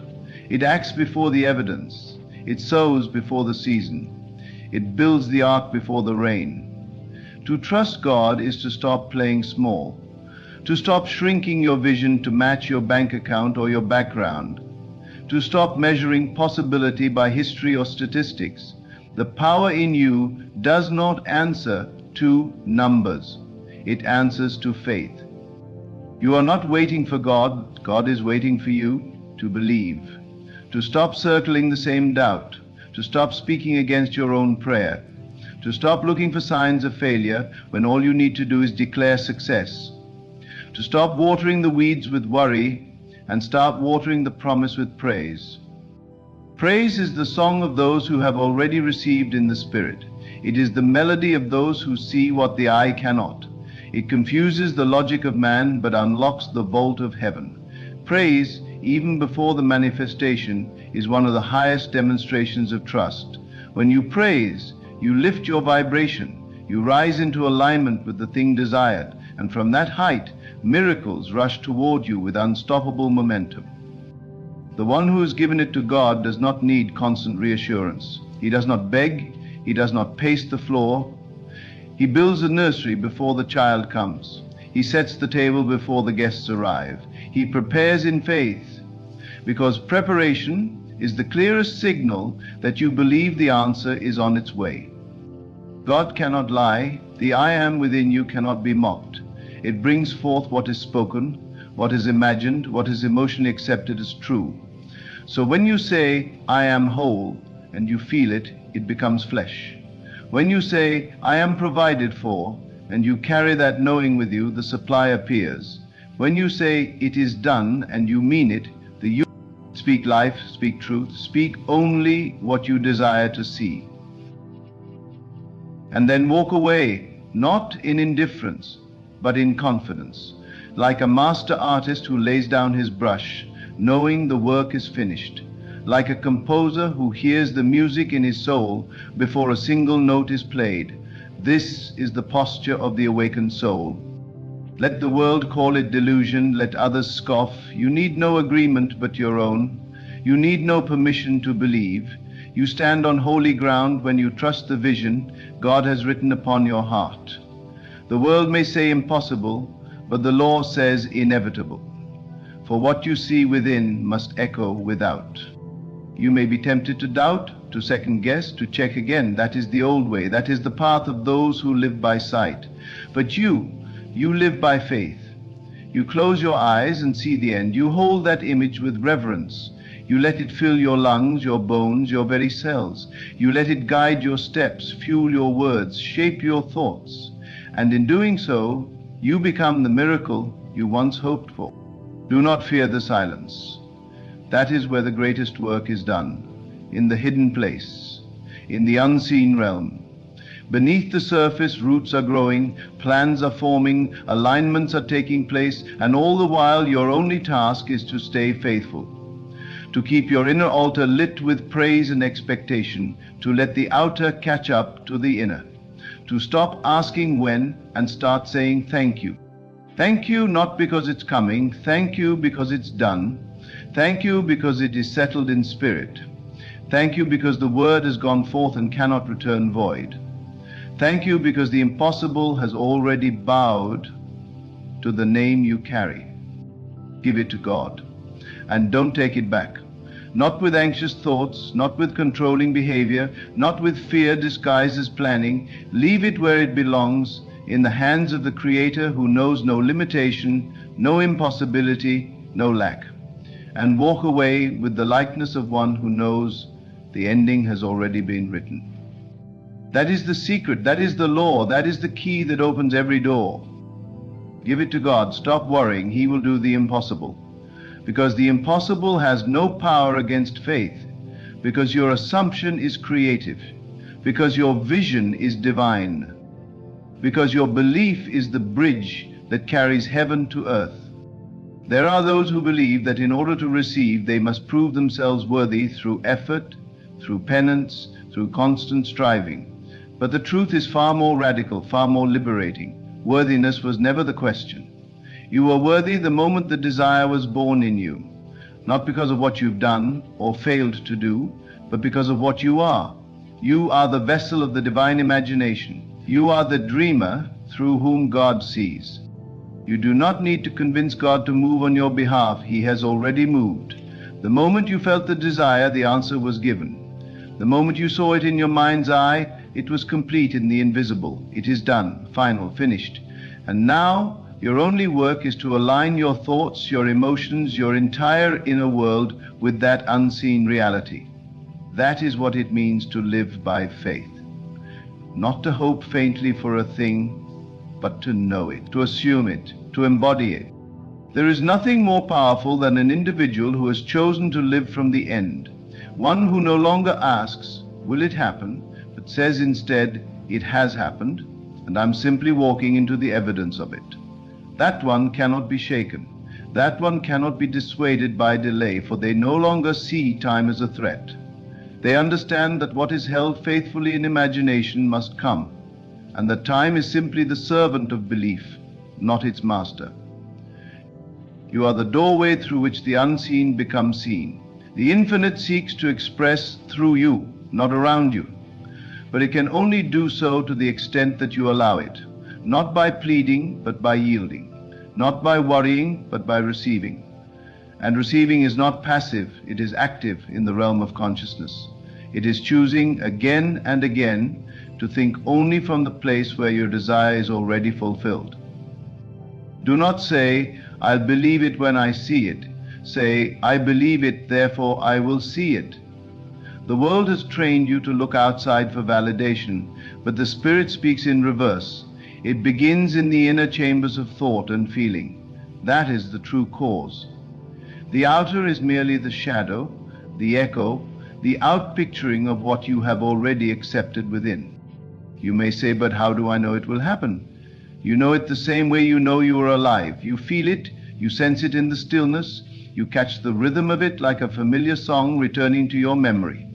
And once that song is playing within, you do not ask again. You hum it as you move through your day.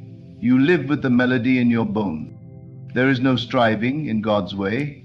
There is only surrender. But surrender is not defeat. It is power.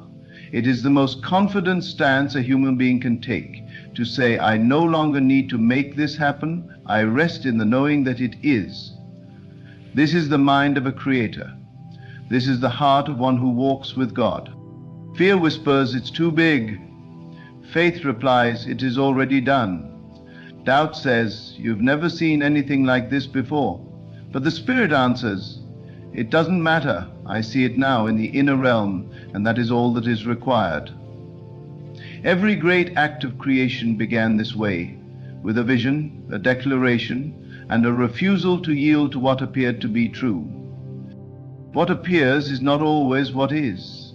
The senses report a temporary version of reality, but what you hold in imagination is eternal. It does not fade, it does not change, it awaits only your consistency. Every time you feel the desire as though it were fulfilled, you are feeding the roots beneath the surface. Every time you return to that inner scene, you are watering the invisible, and soon the outer must comply. It cannot resist the force of a sustained inner knowing. This is not a trick. It is not magic, it is law. The same law that governs the sunrise, the seasons, the orbits of the planets. It is the law that what you assume to be true becomes fact. Not immediately, but inevitably. And in that inevitability, you must learn to rest. To rest does not mean to be inactive. It means to be anchored. It means to move only when moved by inspiration. It means to walk forward, not in frantic motion, but in quiet certainty. And that certainty carries with it a frequency that changes rooms, opens doors, and stirs unseen forces into action. There is nothing too hard for God, and if God is within you, then there is nothing too hard for you when you align with that truth. The only thing standing in your way is the thought that something is in your way, and once that thought is dropped, the mountain crumbles. You are not here to struggle and survive. You are here to create, to imagine, to embody the desires of your heart until they take on flesh. And how do you do this? By becoming the version of you who already has it. Not someday, now. How does that version think, speak, act, walk? You must take on the role completely, as though you were an actor stepping into a part, not pretending, but being. You cannot hold two identities at once. You must release the old before the new can take hold. You must say goodbye to the version of you that worries, doubts, and fears. That version cannot walk into the promised land. Only the one who has rested in the finished work can pass through. Only the one who has released the outcome and taken on the state of the answer can see the answer unfold. The moment you stop rehearsing the problem and start rehearsing the solution, everything begins to shift. Your posture changes, your language changes, your decisions align with a new timeline, people respond to you differently, doors you didn't even knock on begin to swing open, not because you forced it, but because you became it. This is the mystery hidden from the ages, that the kingdom of heaven is within you, not above, not beyond, not later, but within.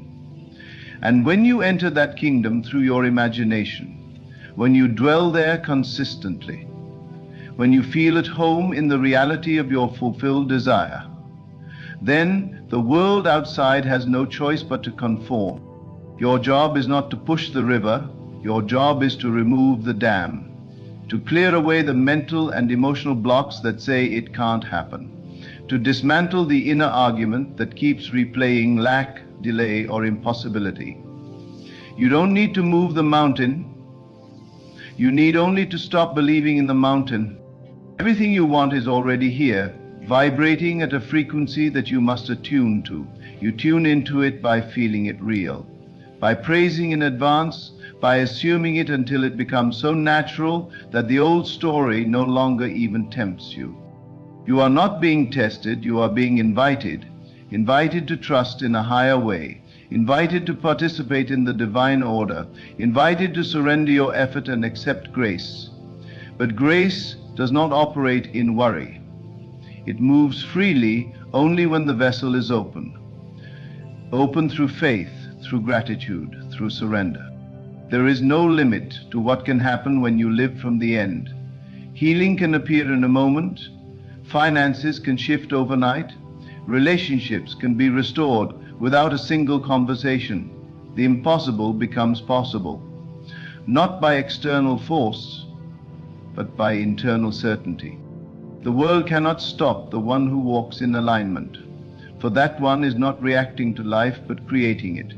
That one does not seek signs because he is the sign. That one does not ask for proof because she is the evidence. That one does not delay in fear but moves in boldness, trusting the unseen more than the seen. And all of this becomes available the moment you truly give it to God, not in word alone, but in spirit and in truth. When you stop arguing for your limitations, when you stop rehearsing the old facts, when you stop clinging to how and when, and you simply know that it is done, then the whole universe begins to bend in your favor. Do not underestimate the power of one quiet, determined soul who has made a decision. It is mine, I have received it, I will live as though it were so. That one becomes unstoppable. That one begins to draw the right people, opportunities, and resources, not by chasing them, but by embodying the outcome. So return again to that secret place within. Return as often as it takes, not to wish, but to feel. Not to beg, but to know. Not to wait, but to walk in it. Let the old self fall away with every breath. Let the new state be your identity. Speak from it, move from it, live from it. And above all, refuse to worry. Worry is the admission that you have taken back what you gave to God. It is the sign that you no longer trust the process. But you were not made to worry. You were made to believe. You were not designed to chase, you were designed to attract. You were not placed here to merely survive. You were placed here to create, to expand, to overflow with the goodness of the unseen made visible. So, give it to God and leave it with Him. Rest in the knowing, dwell in the vision, walk in the end, feel the reality of it. Speak only from the place of fulfillment and watch. The impossible will bow to your faith, not because you forced it, but because you believed. It begins in the stillness, always in the stillness, not in the noise of the world or in the frantic search for solutions, but in that quiet space within where the whisper of the divine can finally be heard. That is where creation begins. That is where the impossible becomes not only possible but promised. And in that space, you are reminded again, it is not your burden to carry. It is not your battle to fight. Give it to God and then really give it. Don't leave it on the altar only to pick it up again in the next moment with anxious thoughts and fearful words. When you truly release it, when you fully surrender the desire into the hands of the one who gave it to you in the first place, something shifts. The weight lifts, the tension breaks. A strange, unfamiliar peace rises in you. That peace is the evidence. That peace is the confirmation that creation is underway, not outside of you, but within you and through you. You must understand that God does not withhold. The divine is not keeping good things from you to teach you a lesson or to test your patience. The only delays are within your own consciousness. The only obstacles are the ones you have agreed to believe in. When you stop rehearsing your doubts and begin rehearsing the promise, you begin to see clearly. You begin to move differently. There is a divine order that responds to your state of being. Not your wish, not your need, but your state. What are you embodying? What do you carry in your inner world moment to moment? That is what matters. That is what shapes your life, more than all the prayers you speak aloud, more than all the actions you take in desperation. The state you live in is the magnet of your reality. If you say, I believe, but inwardly still feel panic, fear, or lack, the world will echo the truth of your inner contradiction. But when your inner world becomes fully persuaded, when your imagination and your emotions are aligned in the fulfillment of your desire, then nothing can stand in the way. Creation has already happened, and the outer world must catch up. This is not about positive thinking. This is about spiritual law. The law that says you cannot experience anything in the outer world that you have not first entertained in the inner one.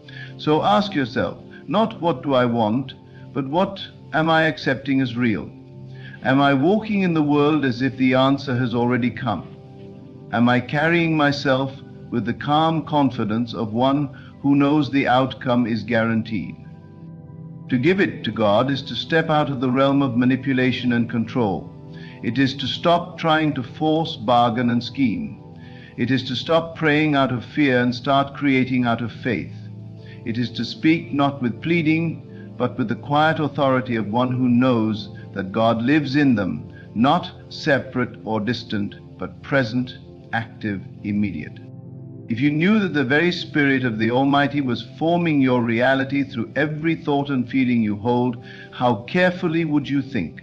How consciously would you feel? You would no longer permit worry to linger. You would no longer allow doubt to have a voice. You would become fiercely protective of your inner world, not from fear, but from reverence. This is the discipline of faith. It is not passive, it is not idle, it is a sacred tending to the fire within. It is choosing again and again to come back to the vision, to see it, feel it, live in it, not just once a day, but continually, until it becomes your new dwelling place, until the state of fulfillment is so normal to you that the old self, the old story, the old fear no longer feel like home. You cannot receive something new while clinging to the identity of the one who lacks it. The version of you who lives in lack cannot enter the life of abundance. The version of you who worries cannot inherit the peace that passes understanding. The version of you who keeps looking to the problem cannot see the solution standing right in front of them. So the shift must happen inside. You must become it before you see it. You must walk as the healed before the healing is visible. You must speak as the successful before the success arrives. You must feel as the loved before the relationship appears. And when you do, life reorganizes itself to meet you where you are. The world is not your enemy. It is not resisting you. It is responding to you. It is mirroring back to you the assumptions you hold, the stories you believe, the identity you inhabit. Change the root and the fruit must change. That is the promise. That is the process. That is the peace that comes when you finally let go of the fight and let God be God. And yet, letting go is not laziness. It is not passivity. It is fierce trust. It is deep alignment. It is radical faith that says, even though I cannot see it, I know it is working for me. Even though the evidence hasn't yet shown itself, I rejoice now because I have received it in spirit.